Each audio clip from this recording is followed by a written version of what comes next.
सुप्रभात बच्चों। देखिए, आज हम हिंदी की कक्षा में क्षितिज नामक बुक पढ़ेंगे। क्षितिज नामक बुक में पाठ 1 दो बैलों की कथा हम पढ़ेंगे। आप अपनी अभ्यास पुस्तिका निकालिए और आपके साथ हम इस पाठ का अध्ययन करेंगे। पाठ का नाम दो बैलों की कथा। पाठ का नाम है दो बैलों की कथा।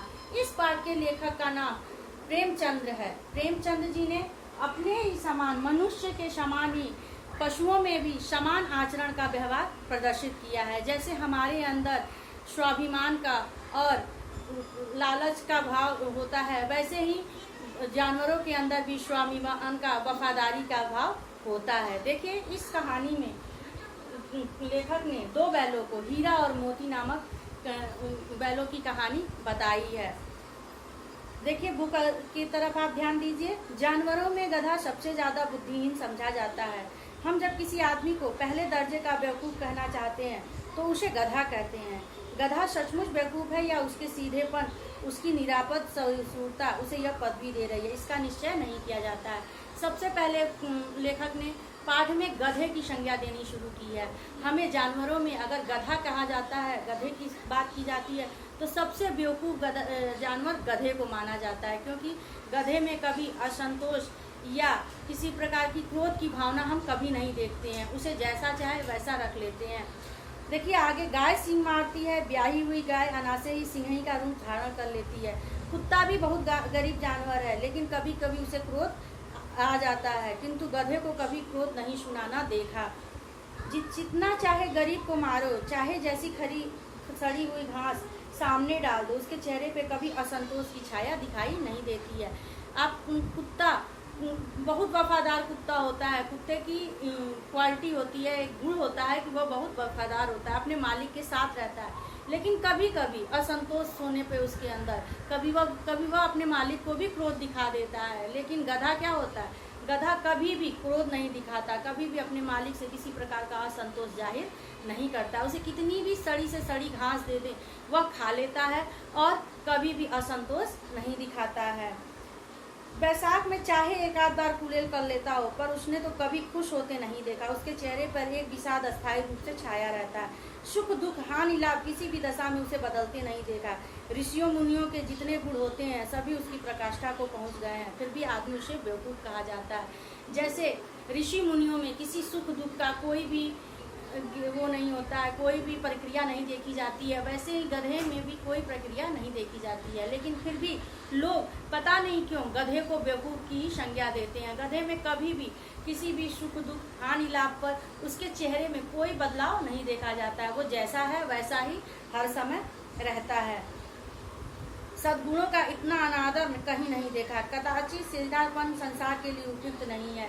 देखिए, कहने का अर्थ है लेखक के कि गधा जो होता है बहुत सीधा साधा जानवर होता है।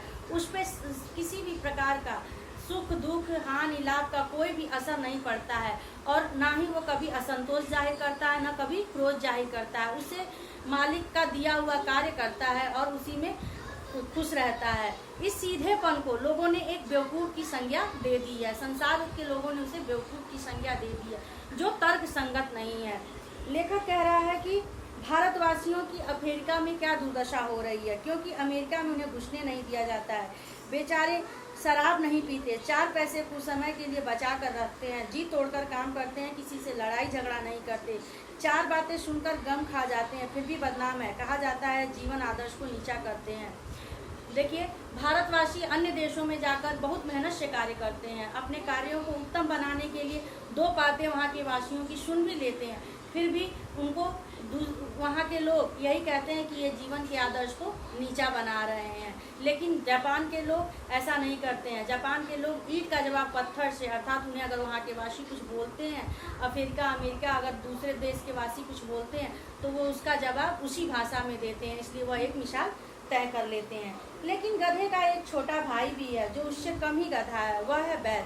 जिस अर्थ में हम गधे का प्रयोग करते हैं, कुछ इसी से मिलते जुलते अर्थ में बछिए के ताऊ का भी प्रयोग करते हैं।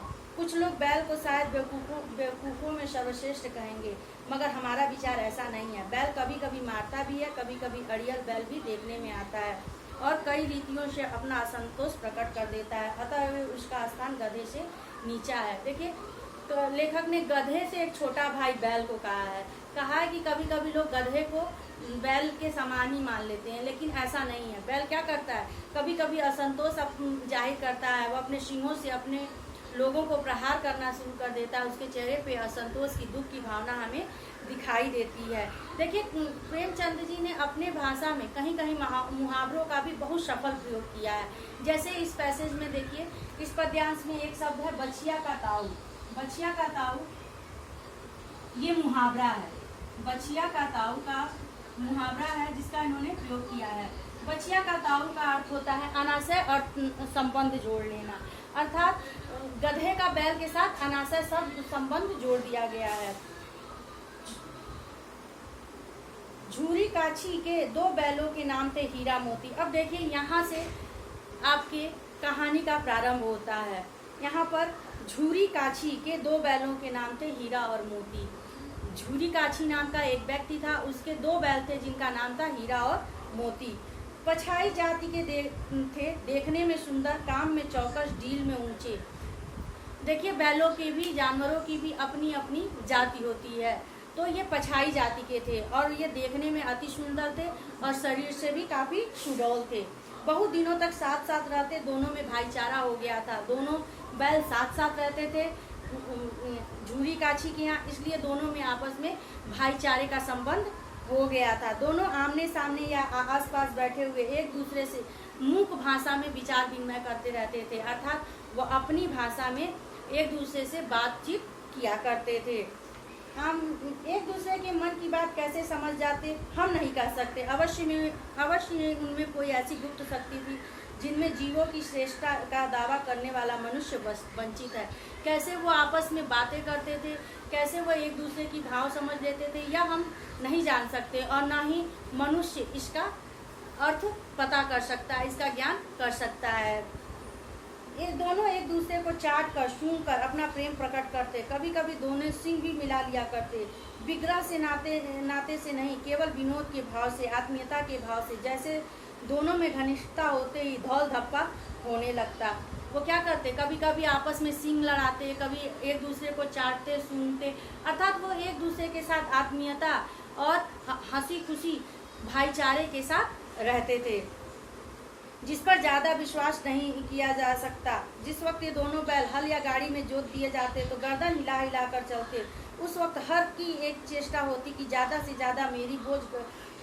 ज़्यादा बोझ मेरी ही गर्दन पे रहे। दिन भर के बाद दोपहर या संध्या को दोनों खुलते, दोनों एक दूसरे को चाट चूट कर अपनी थकान मिटा लिया करते। नाद में खुली भूसा पड़ जाने के बाद दोनों साथ साथ उठते, साथ नाद में मुंह डालते और साथ ही बैठते। एक मुंह हटा लेता तो दूसरा भी हटा लेता था। उनमें इतनी भाईचारता थी कि वो दोनों जब बैल जब गाड़ी में जुट जाते तो दोनों चाहते कि मेरे गर्दन पे ज़्यादा बोझ हो, मेरे गर्दन पे ज़्यादा बोझ हो, और दोनों एक साथ खेत में जुटा करते, एक साथ खेत में जुटते थे। और जब वो बैल गाड़ी से हटा दिए जाते थे तो एक दूसरे को चाट कर अपनी थकान मिटा दिया करते थे। और जब उन्हें चारा दिया जाता था, भूसा दिया जाता था, तो वो साथ साथ ही खाते। और ऐसा नहीं कि एक खाता रह जाता और दूसरा चुप हो जाता। जब एक हट जाता तो दूसरा भी अपने आप ही हट जाता था। इतनी मित्रता थी उनमें। कहने का तात्पर्य यह था लेखक के कि जैसे हमारे अंदर एक मित्रता की भाव होती है, भाईचारे की भावना होती है, उसी प्रकार जानवरों में भी मित्रता और भाईचारे की भावना पाई जाती है। आशा है कि आप लोगों को यह भाग समझ में आया होगा। आगे की भाग आप नेक्स्ट वीडियो में पढ़ेंगे। धन्यवाद।